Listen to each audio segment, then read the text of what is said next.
Hey up troops, welcome back to the Litanah Army. I'm Lit and this is Fortnite Save the World, and we're checking out today the roadmap, the Save the World roadmap from the 9th of August 2019. So this one came out yesterday. You can see on the top there, it came out 17 hours ago, and it's just one that I want to go through and just see what we've got, and I want to give my honest thoughts on this as well, because it's been quite a controversial one, I believe, and it's got really mixed reviews. In fact, I would probably say it's swaying more towards the negative side of the reviews, but I want to look at as to why, and are these thoughts really justified? So let's just have a quick look at what we've actually got here.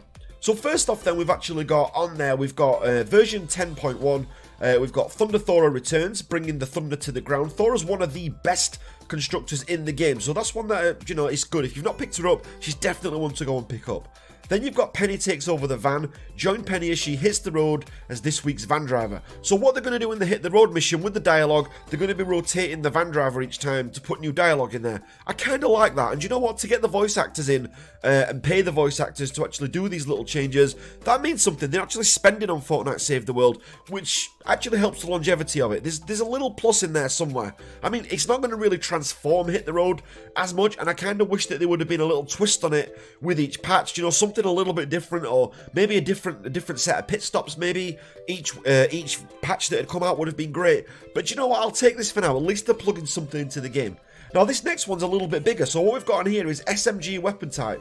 We're adding a new weapon subclass, SMGs. So SMGs will become their own weapon type rather than sharing the assault rifle or pistol type, and will introduce more flexibility in gameplay, as SMGs will work with a mixture of existing assault rifles and pistols and hero perks. And they've gone on to say later on that they're going to do some resets as well for heroes and for some of the weapons, where SMGs are kind of the core mechanic around those things. Now this is kind of okay, but as someone's pointed out in the comments below on this exact thread, why not introduce something brand new, something like axes maybe? Maybe bring in, you know, a different type of weapon. I know they've got the spear heroes now. The axes are the one I think we'd really love to see. And there's some great axes out there. There's a really good skin for one in Fortnite Battle Royale that we could have used. You know, you could have given that a name like the Valhalla, or I don't know. I'm terrible at naming stuff like that. But you could have brought something in like the Valhalla or something, and actually used that axe to kick off an axe specialist hero. Maybe use one of the Viking heroes. That would have just looked so great. But you know what? It kind of is what it is, and this is what we've got so far. I'll be quite keen to see how that does change the game. I think it could be fun. We could see some heroes becoming OP. Hopefully, I would love to see the return of the Urban Assault Headhunter. You know, she's someone who's kind of fell into obscurity since the hero rework, and she was such a big player since the very start of the game, and she's someone who I'd love to see come back. But we'll see how that actually pans out. It's also got on there as well, this is interesting, all defenders who could use assault rifles or pistols before can now use SMGs as well. So if you've got a pistol defender, you can actually put an SMG in there. Defender perks that boosted assault rifles or pistol damage will now also boost SMG damage. So that's kind of interesting. It's not an entire rework of the mechanic. It's kind of adding it to other things, but I think there must be a plan there. I think that looks to me like groundwork for something else. Then if we go a little bit further down, we've actually got the 10.10 content update. So this is coming out the 21st. We've got a Rat Rod rocket launcher. That looks pretty awesome. I do love the rocket launchers. I can't wait to review that. So rev up with the V6 rocket launcher, offering high damage and fire rate. This baby smokes the competition. So I think that's going to be pretty cool. Almost like an automatic rocket launcher in that sense. The Cloak Star hops into the driver's seat, so they're going to be rotating the drivers with this quite often by the look of it.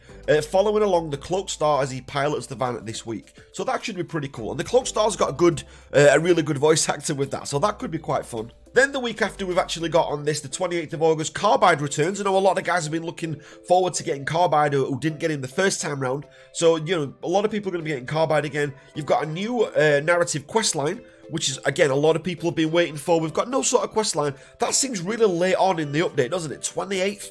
So it's almost like a month away from when the main update dropped, and then, you know, we get the storyline later on. It seems really late on. So hopefully, I mean, maybe we're going to see something big there. Maybe they're going to change something. It does give Epic Games a lot of time to actually put something different in there, so maybe that's going to be a big surprise. I don't know. I hope it's not just a bunch of fetch quests again. I was talking on one of White Sushi's streams a few months ago, about a month ago, maybe 2 months ago now, and I was talking to White Sushi on one of his streams. He streams Path of Exile on Twitch, and we were talking about Save the World, and we actually were saying, you know, he was saying that sometimes they can get a little bit boring. The fetch quests, you know, every time you get a new mission like this or a new event comes out, it is just, you know, something like 20 fetch quests, and that's kind of it. You know, find the t-shirt launchers, find the flyer launchers, you know, go and find some arcade machines, and it's just kind of, it's very samey. It would be good to have something new in there, so I hope they go for that. We'll have to wait and see.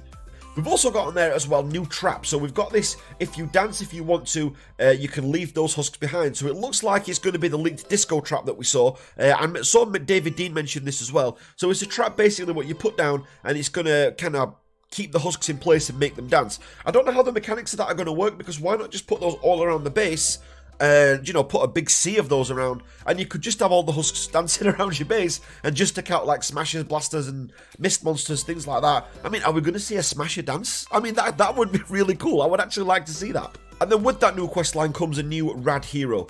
It's also got on their new llamas. What better way to complement the rad hero other than a new rad llama? Exchange 500 hit the road tickets to get your rock on with the 4 rad heroes and 5 boombox weapons.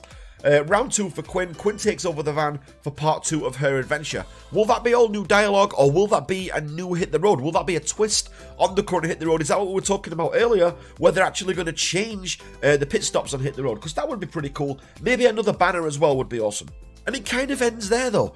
During Season 9 we extended the maximum level of Twine Peaks and changed how mission alerts work. These changes haven't worked out as well as we'd hope, so we're making some significant improvements to them in update version 10.10.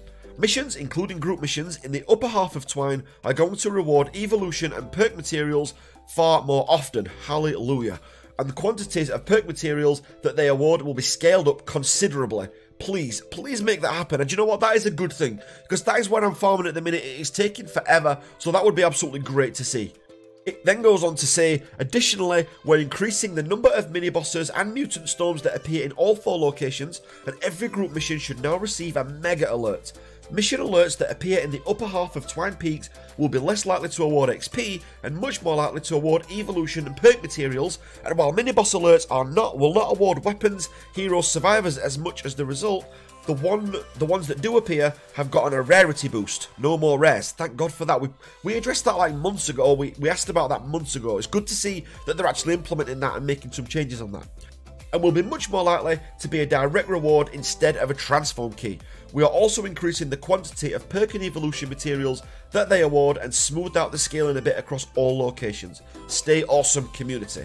So I think that's not bad overall. Do you know, this has actually got some legs here. Okay, so has the roadmap got everything that we wanted in there?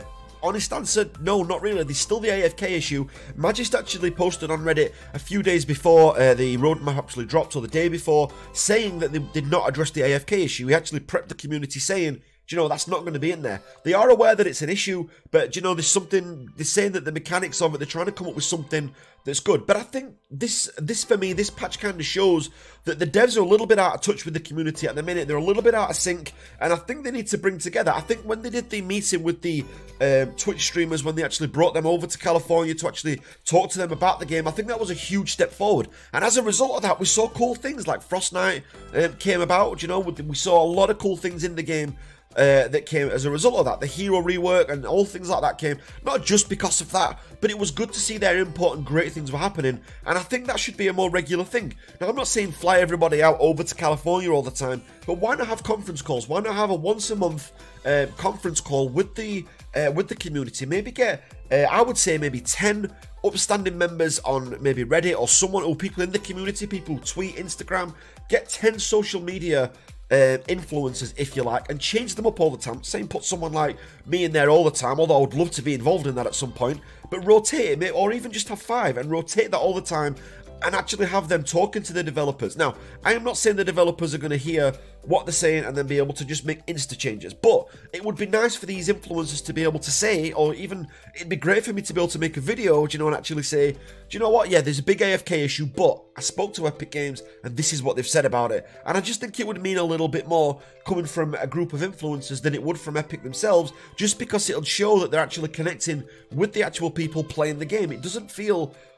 It feels a bit like the firefighting at the moment. So a mistake happens, they run to, you know, they run to fix that. Another mistake happens, or the community doesn't like something, then they're going to rush to go and fix that. It's kind of like It just feels like one big firefight for them at the minute. And for that, I actually do feel for them, and I do sympathise with what they're actually trying to do. I do think they're putting effort into the game. I don't think this is down to a lack of effort. I just think things at the minute in the game are wrong. As an outsider, I mean, while we're touching on that, I was someone who, I was away from the game for about 3.5 months, almost 4 months. And what actually happened in there, the AFK War Games came out, and there's been a lot of backlash on that. Now, there's two ways to look at that. The first thing is, you can't run a game based on an AFK mode, and you can't also run a game where a mode takes away from the core of the game as well. But you could do that if that mode was only for the higher end players. So if it was only for, say, the 130s, or once you'd got to max level, you've got an end game all of a sudden. It gives you something to play for, and you can change that around. It doesn't just have to be AFK War Games. It could be something else. You know, you could have something where building becomes a huge thing. So all these things that you've learned and crafted along the way, getting to the end game, it's actually for something, and that would actually fix a lot of the issues that they've actually got. Do you know? So if you do want to put AFK War Games but not take away from the main game, just lock it off to the community before, do you know, the level cap. And I don't mean 131, I'm talking about 130 there. So actually lock it off at 130, and then, you know, just make it so that AFK War Games in its old form is, you know, with the same rewards, is available to people who have maxed out. And why not? Do you know, people deserve that. Do you know, if you've gone all the way through the game, you know, you've enjoyed all these bugs that we've got, you've enjoyed all the mistakes, you've enjoyed when Epic have got it wrong sometimes. Don't get me wrong, Epic have done a lot of right as well. Do you know, I don't want to take away that how great this game is. I still think this game has got a huge potential, and I still think it's got a future, but there needs to be some sort of end game content. I mean, I've been racking my brains for this video on ideas what we could do for end game content. So comment down below what you think the end game content should be in this game, if this game was to have end game content. So you've gone through all the levels. Think about when you did that first mission in Stonewood, or when you saw that first cinematic, when you've got, you know, when you've got the commander going through, running away from the husks, and Ray's talking to you, how awesome that was. What was that all for? Do you know, now you're at 130, or now you're at the max level, what would you like to do at the end? And I don't think at the end you'd just like to grind more and just do up your weapons. I actually think the end game, you know, for the end game players needs to be something specific. I reference games like World of Warcraft, I reference games like The Witcher and things like that, other games that I've played that I've absolutely loved, the community-based games. Alright, The Witcher's not community, but you know what I mean. Every game's got some sort of end game. Borderlands 2, for example, you know, it wasn't just a case of running through it once and you're done. I have ran through Borderlands over and over and over and over because there was so much for me to do. And that's a game that came out years ago, way, you know, even before, you know, Fortnite Save the World came out, I was playing Borderlands 2. And then you've also got as well, when you look at games like, say, World of Warcraft, at the start I went through, when it first came out, so we're talking vanilla when I first started playing it, the first 60 levels are really a grind, they are. But it was so worth it, because when I got to 60, there were 5 dungeons that I could do at the time, or I think there may be less, but only I could do them. Only max level heroes could do them. And when I first started doing them, I was underpowered. I had to do the dungeon, get some gear, you know, level up a bit, and I had to keep getting carried at first.